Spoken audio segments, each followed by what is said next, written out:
रहे होंगे तब उसको हम लोग डॉक्टर के पास ले गए। तो डॉक्टर तो इमरजेंसी केसेस देखते हैं। Hello everyone, welcome back to our channel Aarti Shararati blog में आप लोगों का खूब सारा स्वागत है। कैसे हैं आप लोग? तो सब लोग तो अच्छे हैं, बस मैं और मेरा बेटा ठीक नहीं है।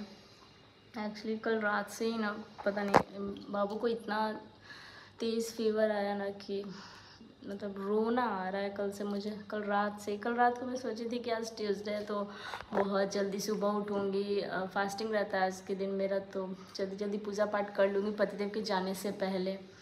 और ऐसे फिर मम्मी पापा को नहीं बुलाना पड़ेगा, क्योंकि हर वीक ना परेशान, मुझे ऐसा लगता है कि मैं परेशान करती हूँ मम्मी पापा को। हर छोटी छोटी बात पे मैं बोलती मायके वालों कि यहाँ आ जाइए। तो यही सब मैं सोची थी कि सुबह सुबह पूजा कर लूँ, लेकिन ऐसा कुछ भी नहीं हुआ। कल शाम को जब मैं किचन क्लीनिंग कर रही थी तब तक बाबू ठीक था। खाना वाना बना के खाने के बाद पता नहीं उसको ना अचानक से सर्दी फीवर सब एक ही बार हो गया गाइस। रात के 12-1 बजे वो सो ही नहीं रहा था, तो लगभग 1 या 1:30 ऐसे कुछ बज रहे होंगे तब उसको हम लोग डॉक्टर के पास ले गए। तो डॉक्टर तो इमरजेंसी केसेस देखते हैं। हालांकि ज़्यादा ज़रूरत रहता है तो जो कंपाउंडर वगैरह होते हैं वो बुला देते हैं, बट ऐसा नहीं लगा कि हाँ ज़रूरत पड़ेगा तो नहीं बुलाएं। तो उसको जो कंपाउंडर थे वो बोले कि ये दवा ले लीजिए, उससे सही हो जाएगा। और पूरा पटना मतलब हम रात के 1:30 बजे पूरा पटना में हम लोग दौड़ भाग कर रहे थे कि कहीं तो कोई मेडिकल शॉप खुला नज़र आ जाए ताकि फ़ीवर का दवा मिल जाए। और मिल ही नहीं रहा था। फिर कंपाउंडर ही एक एड्रेस दिए थे हॉस्पिटल का कि वहाँ पे 24 आवर खुला रहता है। भाई यहाँ तो एकदम दिक्कत ही हो जाता है। और कुछ दिन पहले ही मैं उसका सर्दी बुखार का जो दवा था वो फेंक दी थी। ऐसा होता है कि छोटे बच्चों का दवा हमेशा घर में ना नॉर्मल सर्दी बुखार ज़ुकाम ये सब का रखना चाहिए अवेलेबल घर में, बट मैं रखती हूँ, लेकिन पता नहीं कल कैसे मिस्टेक हो गया। कुछ दिन पहले ही मैं फेंक दी थी, क्योंकि वो ज़्यादा दिन ओपन रखने से ना मतलब अजीब सा हो जाता है, तो मन नहीं करता कि बच्चों को ऐसे दे दवा वगैरह। तो कल रात को गई, फिर वापस आए 2:30 या 3 बज रहा होगा रात के जब हम लोग वापस आए। 3:30 के आसपास हम लोग सोए होंगे। आंटी जी सुबह 6 बजे बस हम लोग दरवाज़ा खोल दिया, आंटी जी अपना काम कर रही थी, झाड़ू पोछा बर्तन जो भी वो सुबह काम कर रहे थे। और हम लोग इतने थके हुए थे ना, क्योंकि बाबू भी सुबह 3:30 के आसपास ही सोया था, तो हम लोग भी उसी टाइम सोए। और बच्चा नहीं सोता ना, तो मतलब जब इसके पापा जब गए ना दवा लाने के लिए घर से बाहर, वो बोले कि मैं पास के मेडिकल से होके आता हूँ, तो उस टाइम तो कोई घर पे था नहीं। इतना रोना आ रहा था मुझे, इतना रोना आ रहा था, मतलब और ज़ोर से रोने लगा जब उसके पापा गए। तो फिर उसके बाद सुबह कुछ भी खाना नहीं बनाया, ऐसे ही किचन एकदम सूना सा पड़ा। सब लोग बोलते हैं कि ऐसे गैस जो है वो सूना नहीं रहना चाहिए, सुबह में कुछ सुबह शाम कुछ बना लेना चाहिए, लेकिन कैसे बनाएगा, किसके लिए बनाया आप ही लोग बताइए। मन ही नहीं कर रहा था।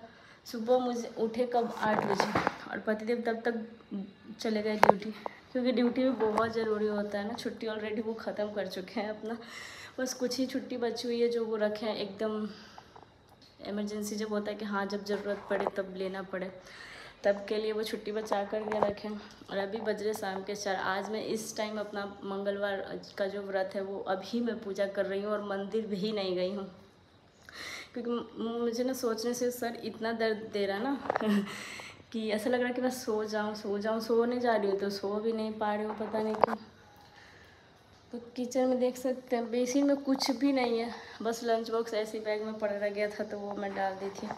इसमें बस सिर्फ बाबू का दलिया बनाई हूँ, क्योंकि कुछ खा पे नहीं रहा था उतना। तो ये रात में ऐसी कढ़ाई में ऑयल बचा ऐसे ही रह गया, मतलब कुछ भी नहीं है। तो देख सकते हैं रात का सब्जी ऐसे का ऐसे ही पड़ा हुआ पूरा।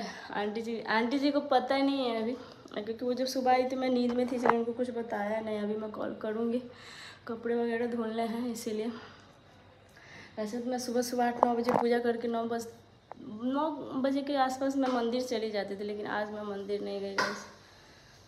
और मार्केट गई तो फ्रूट वगैरह कुछ लेकर के आई हूँ, कीवी लाई हूँ। मुझे पता नहीं बहुत ज़्यादा वीकनेस हो रहा है फास्टिंग की वजह से। रखना नहीं चाहिए था, पापा तो इतना डांट रहे ना मेरे को कि तुमको फास्टिंग रखना ज़रूरी था, अभी छोटा बच्चा है तो नहीं रखना चाहिए था। फिर मैं सुन रही हूँ, क्या करूँ, पेरेंट्स का तो सुनना ही पड़ेगा डांट। मैं कुछ नहीं बोल रही कि हाँ चलो भाई, अब क्या ही करूँ मैं बोल के। मैंने जिसके भरोसे व्रत रखा वो घर छोड़ के ही चली गई।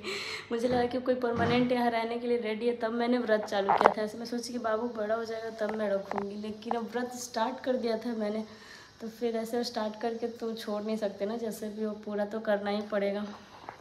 तो 5 या 6 लगभग में हो चुका है पूरा, थोड़ा बहुत ही बाकी है। और अभी पता नहीं नमक नहीं खाते तो मेरा ऑलरेडी ऐसे ही तबीयत ख़राब होता है, और ऐसे फ्रूट वगैरह मुझे अच्छा नहीं लगता, लेकिन आज मैं लेकर के आई क्योंकि मुझे बहुत वीकनेस लग रहा था। तो ऐसे सोचे घर, मतलब मुझे फ्रिज में खाली खाली पता नहीं स्टार्टिंग से क्यों अच्छा नहीं लगता। मुझे लगता है कि फ्रिज में हर चीज़ भर के रखो। फ्रिज ऑलरेडी अभी मिठाइयों से, कल तो 2 डब्बे मिठाई आंटी को भी दे दी, फिर भी अभी फ्रिज पूरा फुल ही है, देख सकते हैं। मेरा फ्रिज कभी खाली नहीं रहता है, दोनों साइड इतना भरा रहेगा ना। और एक चीज़ मेरे साथ हमेशा होता है, मैं फ्रिज का हमेशा एक कलर का बॉटल रखती हूँ ताकि फ्रिज देखने में अच्छा लगे, लेकिन हमेशा बॉटल मेरे पतिदेव दान कर देते हैं। एक मिट्टी का बर्तन जो है वो एक्स्ट्रा था, पूजा वाले दिन मैंने ऐसे ही मंगा लिया था। तो मैं सोच रही कि उसको जन्माष्टमी के लिए रखूँ, बाबू का वीडियो बनाने के लिए, माखन खाते टाइम तो थोड़ा ज़्यादा अच्छा लगेगा। तो अभी मैं करूँ क्या, कुछ समझ में नहीं आ रहा है। पता नहीं इतना जल्दी जल्दी इसको सर्दी कैसे हो जाता है, तुरंत ठीक रहेगा और आधे घंटे बाद पता चलेगा कि उसको सर्दी है। ये कौन सा सर्दी है भाई। और छोटे बच्चे कितना परेशान करते हैं, मतलब वो ऐसे बच्चे होते हैं ना कि मतलब बोलते भी नहीं कि उनको क्या परेशानी है। तो पापा तो सुबह आ गए थे, पापा आते के साथ ही हमको डांटे कि तुम मंगलवार का व्रत क्यों हो। ये हम बोले कुछ नहीं, हॉस्पिटल से आए हैं, आज दिन में भी फिर गए, उसका चेकअप वगैरह कराएं, दवा वगैरह फिर से लाएं, क्योंकि रात को सिर्फ फीवर का दवा लिए थे हम। आता भी आके वैसे ही ज़मीन पे पड़ा है, क्योंकि बच्चे जब तक ठीक नहीं होता है तब तक छोड़ के ना। और मेरा बच्चा पता नहीं ऐसा नहीं कि मेरे पास कम, अपने पापा के पास ज़्यादा रहता है। उसको ज़्यादा मतलब तबीयत वगैरह ख़राब रहे तो मेरे पास थोड़ा कम ही रहता है, वो अपने पापा के पास ज़्यादा टाइम स्पेंड करना चाहता है। तो पापा अब ड्यूटी छोड़ के तो नहीं रह सकते थे, कल रात को तो वो बहुत संभाले, हालांकि मुझे ही नींद आ रहा था। तो हम लोग ऐसे कभी कुछ ज़रूरत पड़ता है ना तो हम लोग एक एक करके सोचते हैं ना कि हाँ, कभी ऐसा मतलब कभी किया भी है कि एक अगर मैं बच्चे संभाल रहे तो पति सो रहे, पति बच्चे संभाल रहे तो मैं सो रही हूँ, क्योंकि एक ही बार दोनों जगते हैं तो फिर दोनों का तबीयत ख़राब, और फिर बच्चे को देखने के लिए भी कोई चाहिए होता है। इस वजह से हम लोग ऐसे कभी नहीं करते। ऐसा बहुत कम टाइम में हुआ हमारे साथ कि हम दोनों साथ में मतलब बाबू को लेकर के जगे होंगे।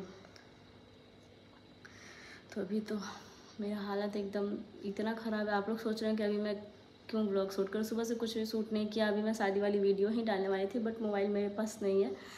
तो आज मैं मोबाइल मांगूंगी विशाल से, और आज ही के दिन पूरा मैं एडिट करके अपलोड कर, एडिट इसलिए करना पड़ता है क्योंकि उसमें वॉइस ओवर देना पड़ता है ना।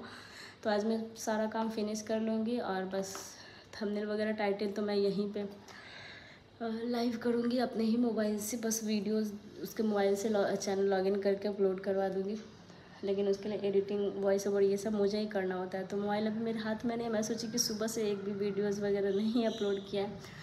तो जब जब युवान का थोड़ा बहुत तबीयत ख़राब होता है ना तो मुझे बहुत डांट पड़ता है कि हमेशा तुम इसको मोबाइल में दिखाते रहती हो, भैया पापा मम्मी ये सब। तो आप लोग कमेंट करके बताइएगा कि क्या मैं वीडियोस में नहीं दिखाऊं युवान को। अब यही वही मेरे साथ पूरा दिन रहता है गाइस, तो मैं कैसे ना दिखाऊं। और अगर आप लोग बोले हो कि वीडियो बंद कर दो, तो हाँ, वीडियो बंद करना इतना कोई बड़ा काम नहीं है, बहुत ईजी है। लेकिन बंद करने के बाद मैं भी क्या करूँगी, पूरा टाइम बेड पे बच्चे के साथ खेल खेल के, मैं भी कोई बच्ची थोड़ी को पूरा टाइम खेलते रहूँ। मेरा भी दिमाग इधर उधर बिजी होना ना, क्योंकि जब आपका दिमाग बिजी है तब जाके लाइफ आपका ईजी है।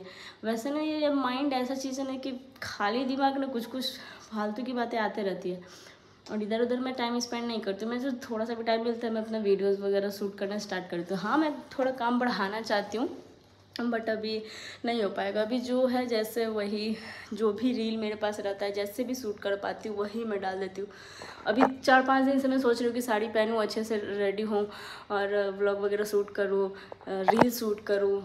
मतलब हमेशा मैं शेयर करके रखती हूँ एक अपनी दूसरी आईडी पे कि ये चीज़ मुझे शूट करना है, लेकिन नहीं हो पा रहा है, तो मैं क्या करूँ। तो इतना काम का प्रेशर भी अच्छा नहीं है, और क्या बताएं, सर का हालत बहुत ख़राब है। आप लोग बताइएगा गाइस, फास्टिंग में मेडिसिन ले सकते हैं क्या? मेरा मानना है हाँ, आप लोग का मानना पता नहीं क्या है। आप लोग बताइएगा कमेंट करके। अभी थोड़ा आवाज़ मेरा धीरे धीरे आ रहा होगा क्योंकि मन नहीं कर रहा बोलने का। मैं ऐसे ब्लॉग शूट करती हूँ ना तो पता नहीं मेरा तबीयत एकदम सही हो जाता है। तो क्या फास्टिंग में मेडिसिन ले सकते हैं? मेरा मानना ये हाँ, इसलिए क्योंकि भगवान ये नहीं कहते कि तुम पूजा करते करते एकदम से मर जाओ। जितना शक्ति उतना भक्ति। तो अभी तो मैं आज के दिन रेड ड्रेस ही पहनती हूँ, लेकिन रेड वाला साड़ी और जो मैं चूड़ी यूज़ करती पूजा के टाइम, मतलब कथा अच्छे से करती हूँ ना, बुक वगैरह लाई हूँ उसका दम पढ़ के कर रही हूँ, तो उस टाइम मैं की, फिर उसके बाद चेंज कर लिया क्योंकि बहुत ज़्यादा गर्मी हो रहा था। अभी मौसम भी एकदम धूप ही गायब है, धूप है ही नहीं। अब वैसे भी अब तो शाम हो चुका है, 4 साढ़े 4 हो रहा होगा, 4 बजे तो मैं नीचे ही आई थी। तो अभी बस मैं एक एप्पल और एक लड्डू जो है वो वही खाई हूँ। इसके बाद अभी मुझे कुछ खाने का मन नहीं कर रहा, ऐसा लग रहा है कि चक्कर सा आ रहा है। तो चलिए अभी इस व्लॉग को यहीं पे एंड करते हैं। बस आप लोग कमेंट में बता दीजिएगा कि मैं दिखाऊँ या ना दिखाऊँ। वैसे मैं जानबूझ के कभी कभी नहीं दिखाती, वो खुद ही ऑन कैमरा जब भी मैं करती हूँ ना तो वो खुद ही आ जाता है। तो चलिए इसी के साथ इस व्लॉग को मैं यहाँ पे एंड करूँगी, और आप लोग जल्दी से प्रे कीजिएगा कि वान जल्दी से ठीक हो जाए। खेल भी नहीं रहा है, मतलब एक्टिविटी भी थोड़ा कम हो जाता है ना फीवर लगने की वजह से। वो तो छोटे बच्चे हैं, हमें जब फीवर होता है तब हमें कैसा लगता है ये तो हम लोग भी समझते होंगे। और वो नादान बच्चे की मतलब बोलते भी नहीं है कि हाँ मामा सर दर्द कर रहा है, तो मैं खुद से ही अपना उसका फीलिंग समझ के कभी सर में ऑयल लगा रही, बॉडी में तो नहीं लगाया, क्योंकि ऐसे सब लोग बोलते हैं कि बॉडी में ऑयल लगाने से और बॉडी दबाने से ना फिर से फीवर आ जाता है वापस। इसीलिए कुछ टाइम तक नहीं लगाना चाहिए, जैसे 10-12 घंटे 15 घंटे फीवर थोड़ा अच्छे से ठीक होना चाहिए। मैं यहाँ पे आकर ब्लॉग शूट कर रही हूँ, पापा ऊपर बाबू के पास देख रहे हैं, उसका केयर कर रहे हैं। तो मैं कंघी भी मैं करूँगी, लेकिन सोच रही हूँ कि हेयर ड्राई से बाल जो है वो सुखा लूँ, लेकिन ऐसे ही पड़ा हुआ है। अभी मैं ये व्लॉग ना अभी तुरंत मैं अपलोड करूँगी, उसके बाद आज शाम तक सारा वीडियो का एडिटिंग का काम ख़त्म। 2-3 दिन आराम से शादी का वीडियो चलेगा, और मैं अपने बच्चे के साथ अच्छे से एकदम समय बिताऊँगी, उसका अच्छे से एकदम ठीक करूँगी, उसके साथ मस्ती करूँगी। फिर उसके बाद आपको सीधे ब्लॉग मिलेगा जन्माष्टमी तक। अभी पता नहीं, देखिए जन्माष्टमी का क्या सीन होता है। अभी तक कुछ भी शॉपिंग वगैरह नहीं हुआ, आज ट्यूसडे भी हो गया, मुझे कुछ ख़रीदना भी था गोल्ड का भगवान जी के लिए, लेकिन वो भी नहीं हो पा रहा। कैसे मैं करूँ कुछ समझ नहीं आ रहा है गाइस। चलिए इसी के साथ इस व्लॉग को एंड करते हैं अभी।